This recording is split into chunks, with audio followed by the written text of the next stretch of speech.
अस्सलामुअलैकुम। I hope you will be fine. तो markets में आज का जो मेरा पॉइंट ऑफ व्यू रहेगा वो मैं आपसे शेयर कर देता हूँ। सबसे पहले हमारे पास गोल्ड है और यूजिंग एमएमसी कंसेप्ट, मेरा मार्केट कंसेप्ट हमारे पास, मैं इसको यहाँ से लेकर यहाँ तक का एक सेंट्रल एरिया, एक सीसीपी कंसीडर करूँगा और इस सीसीपी तक आने वाली जितनी सप्लाई है उस सप्लाई को मैं यहाँ पे यूज़ करूँगा। जिसके मुताबिक ये सप्लाई यहाँ पे कंप्लीट हो जाती थी, उसके बाद डिमांड आ रही है। तो डिमांड में यहाँ पे देखो, पीछे हमारे इस सप्लाई के प्रीवियस जो डिमांड है वो हमारे पास इतनी ज़्यादा प्रोमिनेंट नहीं है। यहाँ पे एक अलग से सेंट्रल एरिया है और ये वाली हमारे पास डिमांड आती है, जो डिमांड यहाँ पे सप्लाई में ऑलरेडी इंटरचेंज हो चुकी है। तो सबसे पहले मैं प्रेफर करूँगा कि ये वाली डिमांड यूज़ करूँ। जो हमारे पास सेंट्रल एरिया है, ये ट्राइंगल है, इसकी जो इनसाइडर मैक्सिमम डिमांड है, इसको मैं प्रेफर करूंगा कि ये वाली मैं डिमांड यहाँ पे यूज़ करूं, जिसके मुताबिक ये डिमांड यहाँ पे कंप्लीट हो जाती है and we can expect supply from here. फिलहाल के लिए मैं जो अ, देखो, हमारे पास दो क्यूएफएल्स आ रही हैं। एक हमारे पास ये वाली क्यूएफएल आती है जो आपको बताया कि ये वाली क्यूएफएल हम यूज़ कर सकते हैं, बट मैं इसको इग्नोर इसलिए कर रहा हूँ because I am expecting something below this level. अगर मैं इसको कंसिडर करूँ तो इसके मुताबिक हमारे पास जो एरिया है, जो जोन, जो लेवल है, वो इसके अबव में या इसके हाई के करीब में आ रहा है। इसलिए मेरे पास जो लेवल आ रहा है गोल्ड में वो ये प्रेफर करूंगा। जिन्होंने मेरे जो सेशंस के कंसेप्ट को देखा है, एशियन सेशन को कैसे यूज करना है, स्ट्रॉन्ग हाई या स्ट्रॉन्ग लो या स्ट्रॉन्ग एशियन कब होता है, एशियन सेशन स्ट्रॉन्ग हाई या लो वगैरह कब बनाता है, तो उन्हें यहाँ पे बहुत अच्छी तरह समझ आ जाएगा कि मैं इस लो के बिलो में यहाँ पे क्यों एक्सपेक्ट कर रहा हूँ कि यहाँ पे ये वाला जोन यूज होगा। और मैं इसीलिए, मतलब हमारे पास फिल्टर आउट हो रही हैं। जब हम कंबाइन कर रहे हैं एमएमसी को एसएनआर के साथ, तो हमें पता चल रहा है कि हमारे पास दो चीजें आ रही, दो क्यूएफएल्स आ रही, एक ये वाली क्यूएफएल है और एक ये वाली क्यूएफएल है। ठीक है, अब इनको फिल्टर किस बेस पे करना है? बेसिकली हमने किसी लॉजिक की बेस पे, रीजन की बेस पे ही फिल्टर आउट करना है। तो हमें, हमारे पास लॉजिक आ रहा है कि फिलहाल के लिए फॉर द टाइम बिंग ये वाला जो हाई है, ये हाई स्ट्रॉन्ग हाई है and we have to expect something below this level. तो इसके बिलो में हमारे पास एमएमसी का ये लेवल आ रहा है जहां से हम एक्सपेक्ट कर सकते हैं कि मार्केट यहाँ पे हमें सप्लाई दे सकती है और target, we can target these लोज।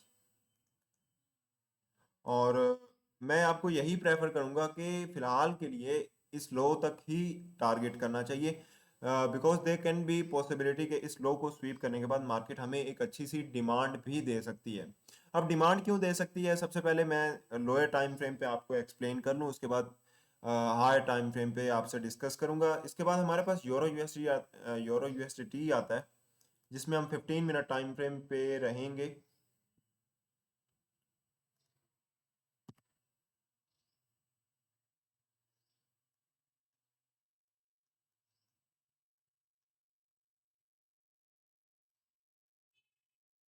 अच्छा, यूरो यूएसडी में बात करें तो यहाँ पे हमारे पास यूरो यूएसडी में क्या है, देखो यूरो यूएसडी में यहाँ पे अगर मैं इसको सॉल्व करूंगा तो हमारे पास जो डिमांड है यूज करने के लिए, वो हमारे पास ये वाली डिमांड आती है। ये वाली क्यूएफएल मैं यहाँ पे यूज करूंगा। यहाँ पे देखो, सप्लाई कंप्लीट हो चुकी है। आपको समझ जाना चाहिए, everything, I should not explain everything, आपको समझ जाना चाहिए कि यहाँ पे एक चैनल है, उस चैनल की ये सप्लाई यहाँ पे आ रही है। तो इसीलिए यहाँ पे सप्लाई कंप्लीट हो गई थी और हमारे पास डिमांड आ रही है एग्जैक्टली रिवर्सल एरिया से। उसके बाद जब डिमांड आ रही है तो कितनी डिमांड एक्सपेक्ट कर सकते हैं? देखो, आपके जहन में आ रहा होगा कि ये भी डिमांड है, तो why we are not using this demand. देखो, ये वाली डिमांड जो है, ये सिंगल कैंडल डिमांड है, ये वाली सिंगल कैंडल डिमांड है और इसके यूज करने का कोई रीजन वगैरह नहीं बनता। मतलब ना तो ये वाली डिमांड किसी सेंट्रल एरिया, किसी सीसीपी का पार्ट है, मतलब इसको हम इनसाइडर डिमांड के तौर पे यूज करें। तो ये एक, वी कैन सपोज और consider this demand as a spike. तो इसीलिए I will ignore this demand और इसके बजाय ये वाली डिमांड यूज करूंगा। और यहाँ से ही मैंने क्यों डिमांड ली, आपके जहन में आ रहा होगा कि मैंने जो ये वाली डिमांड है, ये मैंने यहाँ से ही क्यों ली। उसका यहाँ से, उसके पीछे का रीज़न ये है कि यहाँ पे हमारे पास एक चैनल बन रहा है। अगर मैं यहाँ से ड्रा करूँ, if I draw from here to here, तो ये हमारे पास एक चैनल है जहाँ से और ये वाली ऐसी डिमांड है जिसने इस चैनल का ब्रेकआउट दिया है, तो that's why I am using this demand from air. इसके मुताबिक ये डिमांड यहाँ तक जा सकती है, मार्केट इसको यहाँ तक अप्रोच कर सकती है इस सेंट्रल एरिया तक, और I will expect below the market to use this central area. ठीक है, इस सेंट्रल एरिया तक ही एक्सपेक्ट करूंगा, इसके अबव में मैं मार्केट को इग्नोर करूंगा, because this high is strong Asian high. तो ये मेरे पास यूरो यूएसडीटी में है, और यूरो यूएसडीटी को भी ज़्यादा अब नहीं मतलब for the long term gold and euro USDT are bearish, but there can be some retesting or retracement upside according to the higher time frame, like you can say 1 hour 4 hour time frame, हमें दोनों में ही retracement देखने को मिल सकती है। I will explain that। BTC की बात करें, यहाँ पे हमारे पास BTC है, तो BTC में मैं राइट नाउ करंटली एक करेक्टिव मूव के लिए मैं बेयरिश हूँ। ठीक है, कल भी आपको यहाँ पर जोन दिया था जिसके मुताबिक हमें यहाँ से डिमांड भी देखने को मिली, और यहाँ पे मैंने एग्जैक्टली एक जोन दिया था जहाँ से हमें सप्लाई भी बहुत अच्छी देखने को मिली। उसके बाद यहाँ पे आपको नज़र आ रहा है कि मैंने इन हैमर्स को हाईलाइट किया हुआ है। ठीक है, हैमर्स क्या करते हैं, मार्केट को उठाते हैं और फिर फॉल करते हैं, मतलब खुद को फेल कर देते हैं। तो सेम वे में expecting first of all this hammer to get swept, market इस हैमर को अप्रोच कर सकती है, कहाँ से कर सकती है, ये वाली जो डिमांड है, insider demand, maximum demand of this pattern, ये जो हमारे पास पैटर्न है इसकी इनसाइडर मैक्सिमम यहाँ पे डिमांड है, जो मैं एक्सपेक्ट कर रहा हूँ, जिसका ये सेंट्रल एरिया भी यूज़ कर सकती है और ये फुल एरिया भी यूज़ कर सकती है। ये मैंने ऑलरेडी यहाँ पे मार्क कर रखा हुआ है, और यहाँ पे हमारे पास मंथली का SNR लेवल भी है जिसको एग्जैक्टली कल इसने टैप किया था। तो these are the lower time frame analysis in euro USDT, gold and BTC। उसके बाद गोल्ड का थोड़ा सा हाई टाइम फ्रेम पे आपको बताऊंगा, may be on 4 hour time frame, और मे बी देखो यहाँ पे मैंने आपसे शेयर किया था ये जोन, और वहीं से एग्जैक्टली मार्केट डाउन साइड में जा रही है, वहीं से एग्जैक्टली डाउन साइड में जा रही है। और आपको क्या बताया था कि हमारा टारगेट क्या होगा, हमारा टारगेट ये लो थे, और हमारा एग्जैक्टली जो टारगेट है वो कंप्लीट हुआ है। यहाँ से हमें यहाँ से ऑलमोस्ट बहुत अच्छा टारगेट देखने को मिला, 980 पिप्स हमें यहाँ से देखने को मिले। उसके बाद यहाँ पे हाई टाइम फ्रेम पे बात करूंगा गोल्ड में। अच्छा, हाई टाइम फ्रेम पे वी नो डैट जो मार्केट है वो बेंडिंग कर रही थी, यहाँ पे आपको काफ़ी टाइम से बता रहा हूँ कि मार्केट यहाँ पे बेंडिंग कर रही है और इसके बिलो में रह सकती है। ठीक है, और फिलहाल के लिए इसके बिलो में है, इसको रिस्पेक्ट कर रही है। नाउ आई एम एक्सपेक्टिंग कि मार्केट इसको दोबारा टैप कर सकती है, इस बेंडिंग लाइन को टैप कर सकती है या रिस्पेक्ट कर सकती है, and then can continue down side.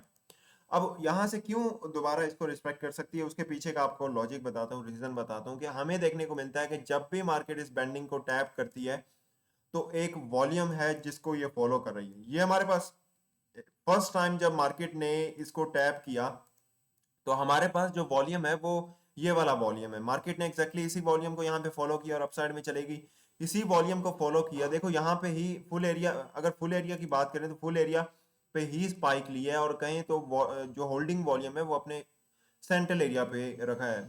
ठीक है, फॉलो तो उसे की है, सेंट्रल एरिया यूज हो या फुल एरिया यूज हो, फॉलो उसी वॉल्यूम को कर रही है। देन अगेन मार्केट ने इसी वॉल्यूम के 50% पे यहाँ पे प्रेशर लिया, और देन यहाँ से डाउन साइड में आ गई, और इसी वॉल्यूम के फुल एरिया पे मार्केट ने प्रेशर लिया है। हमें ये पॉजिटिव इनगल्फिंग 2CP पैटर्न देखने को मिलता है, देन मार्केट ने इसको फेल कर दिया। अब हमें देखने को मिल रहा है कि मार्केट एग्जैक्टली उसी वॉल्यूम के जोन पे है जहां पे मार्केट कंसेक्टिवली यहाँ पे प्रेशर फेस कर रही है कैंडल्स में, जो चीज हमें इंडिकेट करती है, मतलब पहले भी मार्केट यहाँ पे थी, ये हमारे पास हैंगिंग मैन बना हुआ है, तो ये वाला एक ऐसा एरिया है, या हैंगिंग मैन की विक एक ऐसा एरिया है जहाँ पे मार्केट प्रेशर फेस कर रही है। तो यहाँ पे हमें एक करेक्टिव मूव देखने को मिल सकता है। देखो अभी तक एक प्रोबेबिलिटी है, मैंने आपको लोअर टाइम फ्रेम पे दिखाया कि मार्केट लोअर टाइम फ्रेम पे, इवन लोअर टाइम फ्रेम पे भी बेयरिश है, इसलिए हम डाउन साइड में देख रहे हैं आज इंट्राडे के लिए। बट अपसाइड में क्या हो सकता है, एक स्पाइक आ सकती है यहाँ पे after completing that lower time frame target. Lower time frame का टारगेट जो है ये वाले मतलब इस लो को स्वीप करने के बाद मार्केट एक अपसाइड में स्पाइक दे सकती है, और अगर देखें तो एवरी टाइम मेजोरिटी में हमें क्या देखने को मिलता है कि जब भी इस लेवल को टैप करती है हमें एक स्पाइक की फॉर्म में ही कैंडल देखने को मिलती है।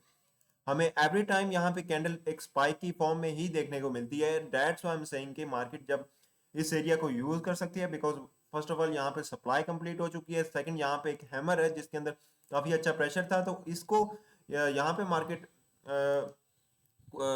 यहाँ पे ये वीक हमें शो कर रही है कि कुछ बायर्स हैं that that wants to force the market upside, तो वो यहाँ पे एक्टिव हो सकते हैं और यहाँ पे एक स्पाइक हमें देखने को मिल सकती है। और दूसरा तीसरा हमारे पास लॉजिक आता है कि यहाँ पे ये सप्लाई कंप्लीट हुई तो यहाँ पे ये क्या करेगी, ये अप साइड में इसको दोबारा रिस्पेक्ट करने जाएगी, इसको रिस्पेक्ट करेगी, तो इस एरिया को, स्ट्रॉन्ग एरिया को, जो यहाँ से वी कैन से लाइक अगर हम यहाँ पे एस आर इंटरचेंज ड्रा करने की कोशिश करें तो यहाँ पे एक ऐसा एरिया है जिसको मार्केट ने रेजिस्टेंस के तौर पे यूज किया है, यहाँ पे भी रेजिस्टेंस के तौर पे यूज किया है, एंड देन सपोर्ट मतलब एक important area, I want to say कि ये एक इम्पोर्टेंट एरिया है जिसे मार्केट ब्रेक करने में थोड़ी सी मुश्किल फेस कर सकती है, डिफिकल्टी फेस कर सकती है। That's why we can expect spike from here and then respecting of this curve line and then again market can continue downside from here. That's all I wanted to explain. उसके बाद अगर बात करूं यहाँ पे 4 our पे बताया, तो यहाँ पे अगर वॉल्यूम की बात करें ना, वॉल्यूम की, तो यहाँ पे हमारे पास हमें देखने को मिलता है कि यहाँ पे हमारे पास एक kind of ellipse type structure है, तो जब मार्केट इस इलिप्स का ब्रेकआउट देगी, अपसाइड में मूव करेगी, तो हम इसकी प्रीवियस डिमांड को ही यूज करेंगे। ये वाली हमारे पास डिमांड आती है जिसको हम यूज करेंगे, जो कि ऑलमोस्ट हमारे पास यहाँ पे कंप्लीट हो जाती है। इसके अलावा हमारे पास 4 आवर का भी रीजन है कि यहाँ पे हम डिमांड कौन सी यूज करेंगे। तो यहाँ पे हम डिमांड यूज करेंगे, देखो हमने हमारे पास जो फर्स्ट सप्लाई का वॉल्यूम आया था यहाँ पे टैप पे, वो ये था। जब हमने ये वाली सप्लाई हर जगह पे यूज किया तो हम इसकी प्रीवियस डिमांड भी यूज कर सकते हैं। मतलब इसकी जो प्रीवियस स्ट्रेट थ्रू डिमांड है यहाँ से लेकर यहाँ तक की, हम ये वाली डिमांड यहाँ पे यूज कर सकते हैं। ये वाली डिमांड एग्जैक्टली यहाँ पे भी आई है, ये वाली डिमांड हमारे पास यहाँ पे भी देखने को मिलती है, और ये वाली डिमांड यहाँ पे हाफ हो गई। यहाँ पे फुल डिमांड आ रही थी, जब ये वाली डिमांड हाफ हुई तो मार्केट ने अच्छी खासी हमें सप्लाई दी, फुल सप्लाई दी। उसके बाद ये वाली जब यहाँ पे सप्लाई कंप्लीट हो रही है तो मार्केट हमें यहाँ से डिमांड दिखा सकती है, और डिमांड हम यहाँ पे अगर 50% अगर सेंट्रल एरिया पे मार्केट यूज करती है तो मतलब ये वाली कर्व लाइन भी यूज हो रही है, 1 आवर का यहाँ पे रिटेस्टिंग एरिया यूज हो रहा है, and that's my point of view. ठीक है, तो इसीलिए मैं आपको बता रहा हूँ कि यहाँ पे अगर आप सेल करते हैं तो you can't sell here for long term holding. Long term holding के लिए हमारे पास जो एरिया है वो अप साइड में है। हाँ, अगर ये एरिया अग्रेसिवली ब्रेक करता है देन वी कांट से, मतलब आई वांट टू से कि अगर ये एरिया ब्रेक कर जाता है तो यहाँ से हमें फास्ट सप्लाई देखने को मिल सकती है, अग्रेसिव सप्लाई देखने को मिल सकती है। अदरवाइज देयर इज पॉसिबिलिटी कि यहाँ से हमें एक करेक्टिव मूव, एक स्पाइक अपसाइड में भी देखने को मिल सकती है। ठीक है, आई होप कि आपको इसकी अंडरस्टैंडिंग हुई होगी, काफ़ी डीप में था। प्योर एमएमसी मैंने यहाँ पे यूज़ की है। और अगर यूरो यूएसडी में अगर आपको बताऊं तो यहाँ पे हमारे पास क्यों डिमांड आ सकती है यूरो यूएसडी में, तो यूरो यूएसडी में कुछ यूं है कि यहाँ पे मुझे देखने को मिलता है कि एक आर्क है, एक कर्व लाइन है। देखो ये वाली कर्व लाइन हम ऐसे भी मार्क कर सकते हैं, considering this as a fake out, as a wick, using candle combination concept. और हम इस ये एक आर्क है बेसिकली, तो इसको हम यू भी मार्क कर सकते हैं और इसको हम यू भी मार्क कर सकते हैं, इट डजेंट मैटर। हमें बस पता होना चाहिए कि ये एक सीसीपी है।